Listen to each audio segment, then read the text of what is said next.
Ron DeSantis, who started touring the damage left behind by Idalia today. He's been sharing those updates on the state's response, and Fox 13's Ariel Placencia joins us now from our newsroom with that. Hi there, Ariel. What exactly did he say today?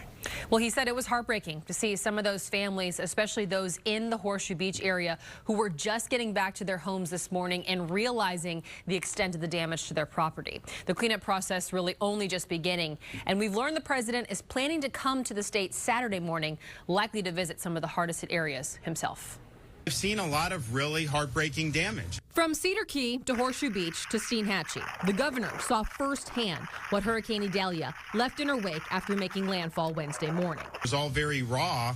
When you have your whole life's work into, say, like a business, it ends up under 5 feet of water. High water and welfare checks are continuing. 40 successful rescues have already been made, 29 of them by the Florida National Guard. Power outages remain an issue, with roughly 135,000 statewide outages as of about 2 p.m., according to the governor, most of them in these rural and Big Bend counties. I am going to Florida. On Thursday, President Joe Biden addressed hurricane recovery efforts from FEMA headquarters. And to the people of Florida and throughout the Southeast, I'm here to make clear that our nation has your back. He approved a federal disaster declaration, which the governor said he had requested. This will allow us to start debris removal and will provide funding for individual assistance, which includes shelter and temporary housing for impacted individuals. Experts predict insured losses to be between $3 to $5 billion.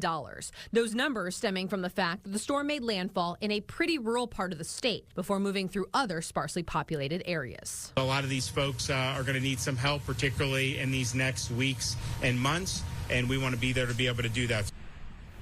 Now, the governor also said he plans to request federal fishery disaster assistance to help the fisheries in the Big Bend area rebuild, especially since that is a big part of the economy there. He said that request was not granted after Hurricane Ian, but he does believe it is warranted here with Idalia. Mark. Yeah, let's hope so for them, for sure. Ariel, thanks.